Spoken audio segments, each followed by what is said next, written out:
I'm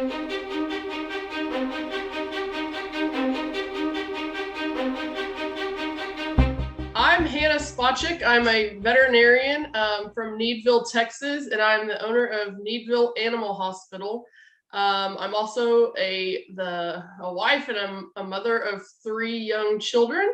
I'm actually, Needville is my hometown. I grew up in Needville, Texas. I was born here and went through my schooling here, and then went off to Texas A&M to study biomedical sciences with the hope and dream and goal of attending veterinary school at Texas A&M. Okay, so growing up, it's every little kid's dream, I think, to be a veterinarian, and I was no different.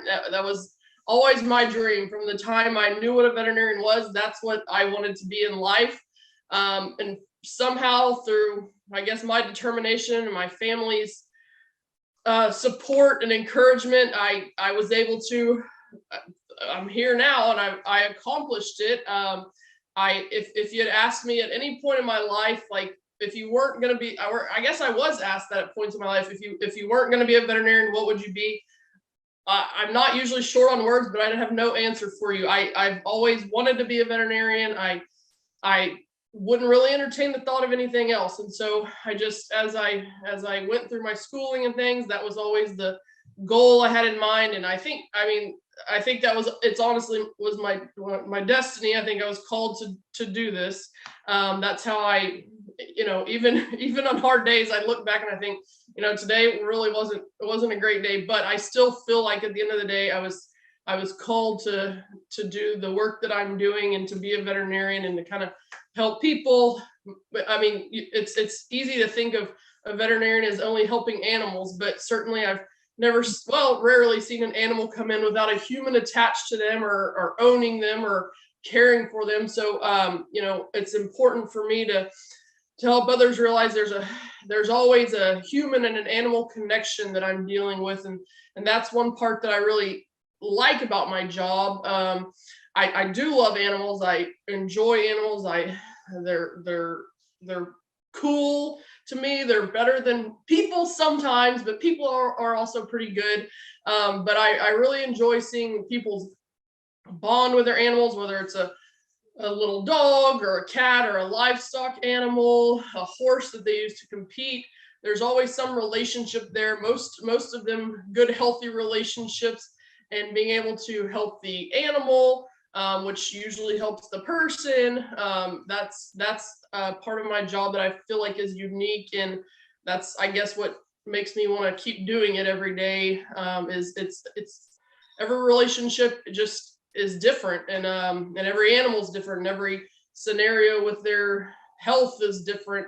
And so it's always a puzzle scientifically, and a puzzle sometimes mentally and emotionally dealing with them. And it keeps me on my toes, but for some reason, so far I seem to be okay at it. So I just keep learning and evolving and trying to help as many people and animals as I can in a day.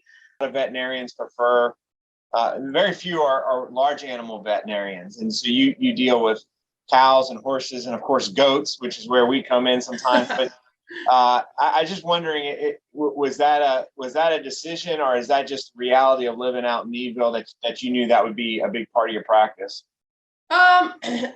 It's both, I would say. People say, what do you like better? Do you like the large animals or the small animals? Or maybe I'm just indecisive is what I'm learning about myself, but I couldn't pick one without the other, really. I mean, there are days, the large animal work is well, sometimes the small animal work is dirtier, but in general, large animal work is dirtier, more physical, that kind of thing. Like, I mean, I definitely have like 3 changes of clothes on hand at all times, because pulling calves or delivering baby goats, things like that, you can, get pretty dirty pretty quick. And there's times that, the day, if it's really cold outside, you don't want to be covered in placenta or after birth. But you know what? Those are really gratifying moments. Those are really, it makes, that's fun to me. Like, those are fun days. And so, I really couldn't, I wouldn't want to do one without the other. And I grew up in a farming, not a farming, not a like a small farm, small cattle farm is what I would call it. So around cows and calves, and raising them for meat and that kind of thing. So that's my kind of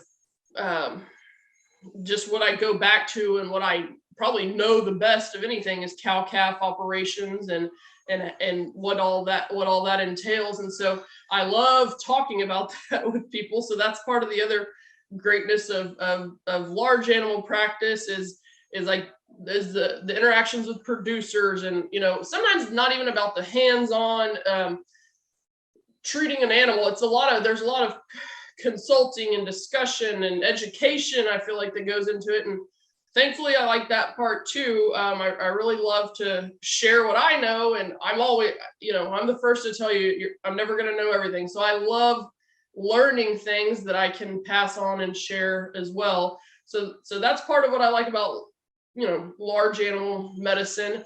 And then small animal medicine, I mean, it's I don't know, it's different too. I love it, but because of there's a more able to more fully work up diseases, and sometimes better treatment options for small animals. There's a constantly evolving array of new medications that we can use, new therapies. I mean, the sky's the limit really sometimes on small animal medicine, and how far it's come, and it's probably over the century that we've been treating animals. So, but Dr. Stern just reiterated that to me, is the way you treat people matters, the way you treat their animals matters, doing a good job matters, that kind of thing. And so that he just really instilled that in me in the years that we worked together. It's not all, it doesn't have to always be about how fancy of stuff you can do and stuff like that. At the end of the day, the way you treat people and that you care is really what it boils down to, and the way the way you care, and you want to take care of them and their animals. And so I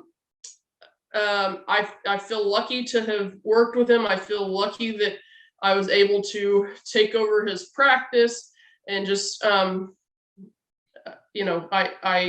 it's a great animal hospital that he's built in a great town. Part of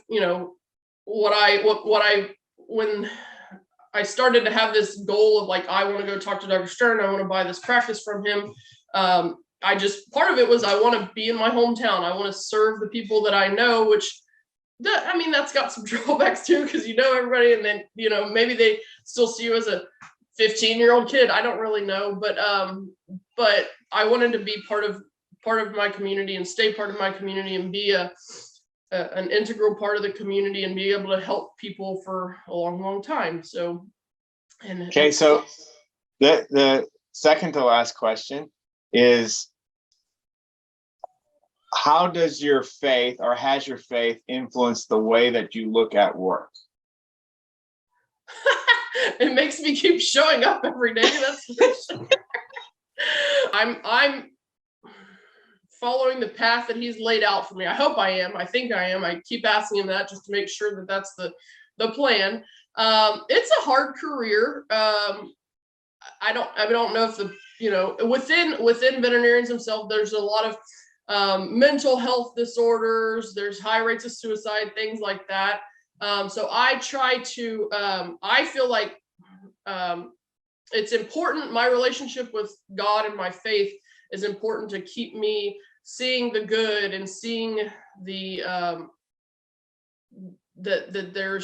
this is not all just me, that I have help. And I mean, you can probably drown in this work pretty easily, or get burned out. It's easy to only see the bad in people, or what what people are capable of that isn't sometimes good. But I think that if you keep your eyes on God, that you're able to see good in people, and animals, and that these he gave us these animals as gifts and ways to enrich our lives. And so I think that it's my faith that keeps me positive, keeps me going, not exhausted, and knowing that sometimes when it feels like too much, it's just too much. Then God's there to, he helps pick it up and pick up the slack and help me keep going. So I guess that's how I think. That's how my faith helps me in my work. And so the last question is for Stacy, because I know that you're her vet, and this work that she does is very important to her, and she wouldn't trust her animals with just anyone. So I want her to share, what has built your trust with Dr. Hannah? She cares for my animals and for me as well. The way she looks at me as a person, and engages me, both helping me to understand where we're going together, because I could not do the work I do without her, and to help my animals to be healthier and better. And we're working really hard to work on genetics and conformation, and you can't have any of that progress without health. So it's really important, and she's a God for me. Well, I wanted to share that because I know we interviewed my barber, actually, and I said, sometimes you miss that, because it's one thing someone saying this is the way I want to look at my work. It's another thing when a customer or someone you work with is able to say, hey, I see this in the way you do the work. So it's kind of a confirmation that you're attempting, and it's being recognized. Thank you, Stacy. You make it easy. It's fun to work on your animals, and I appreciate your trust always. Some of the worst days are the days when I have to go, right? Absolutely. But knowing that you're going to be there lifts a lot of the heaviness from me. Does that make sense? Yes. So. I don't think I'm that great, but I'm going to keep trying to be. So you are. Yeah. Amazing. Hey, you're young, so you can always get